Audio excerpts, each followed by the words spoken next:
Друзья, всем привет! Это второй выпуск 15 вопросов Татарочки. Сегодня у нас на экранах Алсу Хафиз, и сегодня мы будем с ней говорить о парнях, о семье, об отношениях и, конечно же, об одиночестве.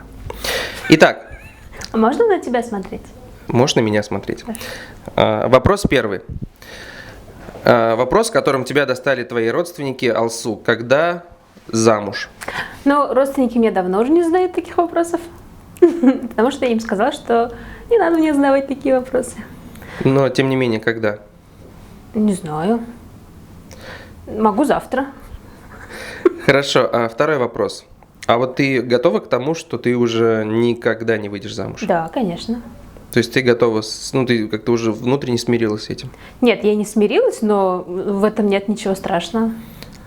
Окей, третий вопрос. А ты вообще хочешь? Что именно? Замуж. Ну, наверное, больше да, чем нет. Четвертый вопрос. А почему не получилось это сделать раньше? Ну, не знаю, там и говорят, что в студенчестве самый большой поток людей, с которым мы встречаемся. Потому что мужики.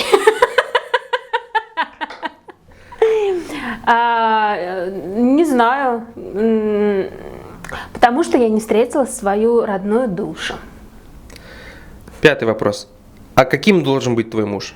Расскажи вот, буквально... Есть два критерия. Да. Есть два критерия. Он должен быть живой и смешной. Живой, смешной и все? Да.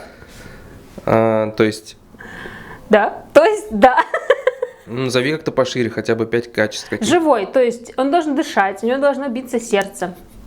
Там венозная, артериальная кровь, все дела. Ну и чтобы у него были смешные шутки. Окей, шестой вопрос. Он должен быть татарином, мусульманином или еще какие-то есть у тебя этнические или религиозные предпочтения к суженному, ряженому? Он должен быть живой и смешной. Седьмой вопрос. Какие известные татарские мужчины тебе нравятся? Твой топ. О, классный вопрос. Назови. Я не думала никогда об этом. Кто-нибудь, может, актеры, певцы. Подумай.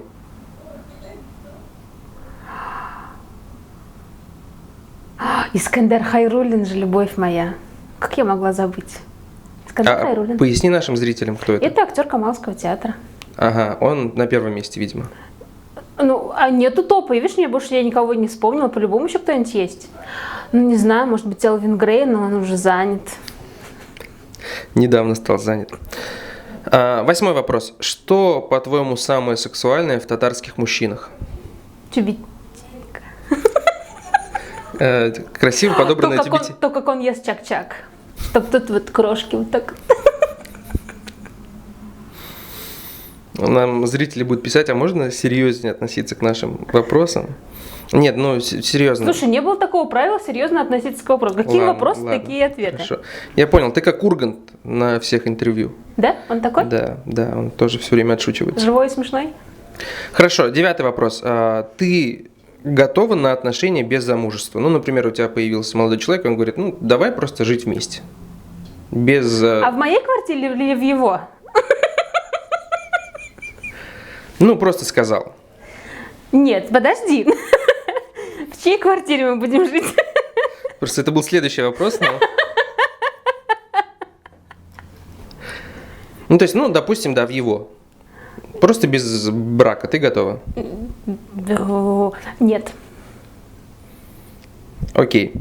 10-й вопрос. Как ты относишься к сексу до свадьбы или до никаха? Наверное, плохо. Угу. Следующий вопрос же про квартиру должен был быть. Подальше он просто. Ага. 11-й вопрос. Если нас смотрит твой идеальный муж, что он должен сделать, чтобы, как-то... Ты поняла, что он смотрел этот выпуск? Должен написать: я твой идеальный муж, я посмотрел этот выпуск, выходи за меня замуж. Сразу в директ тебе в Инстаграм? Да. Окей. А может к нему, то есть смотри, если он смешной, живой, у него до этого было 7 браков и 700 детей, все нормально. Значит, у него все хорошо со здоровьем. Окей, то есть браки до этого и дети это не помеха. Слушай, мне не 18 лет. Все, хорошо, я тебя понял. 12-й вопрос. Ты знаешь, что ты нравилась многим нашим общим друзьям, но у них ничего не вышло на пути к твоему сердцу. Поэтому вопрос, который и они мне задавали, и я тебе задам: как нужно за тобой ухаживать? Слушай, не надо за мной ухаживать, надо быть живым и смешным. И сказать: выходи за меня замуж. То есть только это слово. Вот эти все там кафе, цветы, да, фигня это все. Я в кафе шоколад. могу сама сходить. Окей, ну вот вы услышали, да? 13-й вопрос. Как раз-таки про квартиру. Вот есть парень, молодой человек, мужчина, но квартира только у тебя. Пустишь ли ты его жить к себе или только у него? Да, конечно, пущу. Ну, я всегда за сирыми и бедными и голодными ухаживала. То есть, ну, ты нормально отнесешься? Да, конечно. Хорошо. Не у всех есть силы взять ипотеку. Сейчас зебры с Баумана. Выходи за меня. Внедряться к тебе и будут гасить Лейлу. Окей. Следующий вопрос, 14-й. Ты чувствуешь себя одинокой? Нет. Ну вот много девушек, которые еще не вышли замуж, мне говорили, что они чувствуют себя одинокими. За счет чего ты не чувствуешь? То есть что ты такого сделал? Тебе хорошо с собой? Или у тебя есть друзья? Или кошки? Кошек у меня нет, я их не люблю. Одна у меня пожила пару недель. Ничего из этого не вышло. А друзья? Нет, я не чувствую себя одинокой, потому что мне хорошо наедине с собой. У меня есть друзья, пусть их немного, вы их все знаете. Нет, мне очень хорошо наедине с собой. Ну, то есть, можно тогда небольшой лайфхак, как... Лайфхак? Лайфхак. Как классно быть наедине с собой. Нужно договориться с собой для начала, потому что очень многие ведь не могут в себе разобраться, и им нужно вот эту пустоту постоянно кем-то заполнять. Но это не выход. Другие люди не должны заполнять вашу пустоту. Я просто на такой стадии, как вы говорите, одиночества, а мне нравится слово «познание себя», что я не готова вот это комфортное состояние наедине с собой променять на то, чтобы кто-то был рядом, но с ним было бы не так комфортно, как мне наедине с собой. Ну, вообще, в принципе, с другим человеком жить всегда некомфортно. Разные люди бывают. Да? Конечно. Нет, знаешь, бывают разные люди, и на какие-то там недостатки можно закрыть глаза, если при этом человек живой и смешной. Окей. И финальный, последний, 15-й вопрос. Вот сейчас подумай. Одно слово, До этого, что не думала? Одно слово, как ты ласково будешь называть своего мужа. Это же надо его увидеть, чтобы придумать. Может, он будет зебренышем. Это так не придумаешь. Ну хорошо, а какое ласковое слово тебе нравится, по отношению к мужчинам, которое ты, может, просто нравится? Вот Искандер Хайруллин, представь, он твой муж, как бы ты его называла? По имени, отчеству. А какое у него отчество?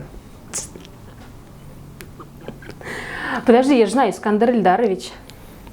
То есть так и называл бы Искандер Ильдарович? Конечно, это же уважение к человеку. Ваш завтрак готов? Да.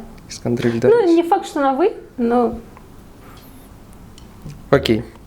С вами была Алсу Хафиз. Мы говорили об отношениях, парнях, семье, одиночестве. Подписывайтесь на наш канал YouTube Татарочки Урдак ТВ, становитесь нашими патронами. Можно попасть в чат с девочками и побольше пообщаться с Алсу. И, возможно, что-то у вас получится. Всем пока. Пока-пока.